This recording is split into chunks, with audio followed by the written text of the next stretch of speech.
नमस्कार दोस्तों, आपका स्वागत है आपके अपने YouTube चैनल खाओ बनाओ किचन में। तो आज मैं शेयर करने वाली हूँ बिहार की बहुत ही टेस्टी रेसिपी बनाना पुआ, जो कि खाने में बहुत ही सॉफ्ट और टेस्टी होता है। और ये बगैर किसी झंझट के एकदम आसानी से बन करके भी तैयार हो जाता है। तो उम्मीद करती हूँ कि ये रेसिपी आप लोगों को बहुत ही पसंद आएगी। तो चलिए इसे हम बनाते हैं। इसे बनाने के लिए सबसे पहले हम लेंगे एक पका हुआ केला और इसके छिलके को निकाल लेंगे। छिलके निकालने के बाद इसके हम छोटे छोटे टुकड़े कर लेंगे और केले के टुकड़े को हम एक मिक्सी जार में डाल लेंगे। इसके साथ ही हम मिठास के लिए आधी कटोरी चीनी डालेंगे। साथ में डाल देंगे 1/4 चम्मच इलायची का पाउडर और 1 गिलास के करीब में दूध डाल करके हम केले को खूब बढ़िया से पीसेंगे। और कलर अच्छा है इसके लिए 1 पिंच पीला कलर डाल देंगे। तो अब सारी चीज़ों को हम बढ़िया से पीस लेंगे। जैसे कि हम बनाना शेक बनाते हैं वैसे ही, बस बनाना शेक थोड़ा गाढ़ा होता है और इसमें हम थोड़ा सा दूध ज़्यादा रखेंगे तो बनाना शेक से ये थोड़ा सा पतला रहेगा। तो केले के बैटर को हमने अलग से बना करके तैयार किया हुआ है, जिससे कि मालपुए का बैटर जब घोले तो उसके अंदर में गुठलियाँ नहीं पड़ेंगी, इसलिए हमने इसका बैटर अलग बनाया हुआ है। अब हम लेंगे आधा कटोरी मैदा और साथ ही में ले लेंगे आधा कटोरी आटा और 1/4 कटोरी हम लेंगे सूजी।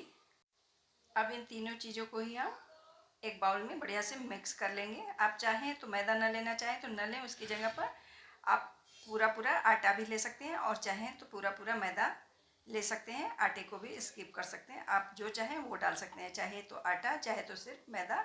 और इसके अंदर थोड़ा थोड़ा सा केले का घोल इसके अंदर डालते जाएंगे और इसे बढ़िया से मिक्स करेंगे। एक बार में हम सारा ही केले का घोल नहीं डालेंगे, नहीं तो ये पतला हो जाएगा। जितनी ज़रूरत होगी उस हिसाब से ही इसमें डालते जाएंगे और घोल को बढ़िया से फेंटते जाएंगे मिक्स करते हुए।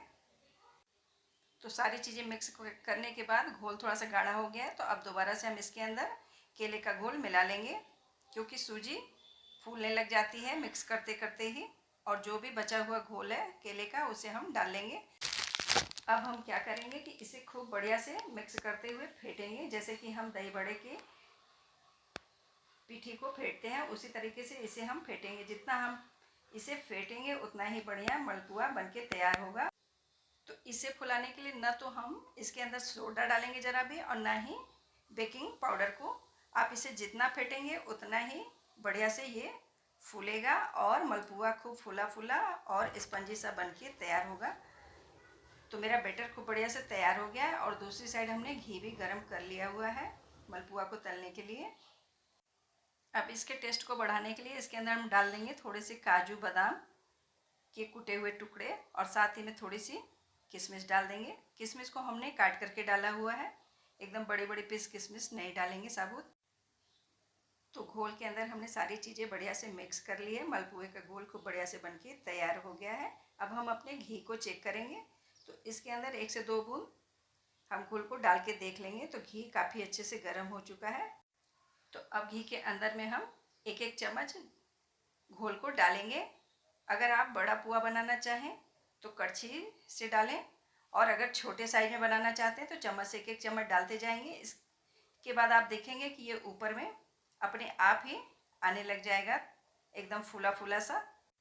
जब ये एक साइड से थोड़ा सा सीख जाए तो इसकी साइड को बदल दें। तो इस तरह से इसे अलटते पलटते हुए गोल्डन होने तक इसे फ्राई कर लें। और फ्राई करने के बाद इसे घी से बाहर निकाल लें। तो आप देख सकते हैं कितना फूला फूला सा पुआ बन के तैयार हुआ है। इसी तरह से हम अपने सारे पुए तैयार करेंगे। तो 1-1 चम्मच हम डालते जाएंगे और जब ये पुआ ऊपर को आने लग जाएगा, घी में तैरने लग जाएगा, तो इसे हम पलट लेंगे। अब मैं एक बड़ा भी बना के दिखा रही हूँ, इसे हमने कड़छी से डाला हुआ है। तो पुए को डालने के बाद जब ये घी में ऊपर को तैरने लग गया तो इसकी साइड को हम चेंज कर देंगे और इसे अलटते पलटते हुए गोल्डन होने तक फ्राई करेंगे। तो आप देख सकते हैं कि ऊपर में इसमें जाली सी भी दिख रही है। तो एक मैं तोड़ के भी आपको दिखाऊंगी कि अंदर में भी इसके कितनी जाली आई हुई है। बगैर ही किसी सोडा या बगैर बेकिंग पाउडर के भी एकदम सॉफ्ट और जालीदार बनके तैयार होता है।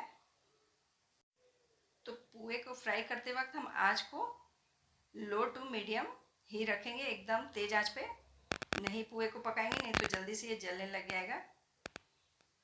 तो आप देख सकते हैं कितना बढ़िया से पुआ बन के तैयार हुआ है।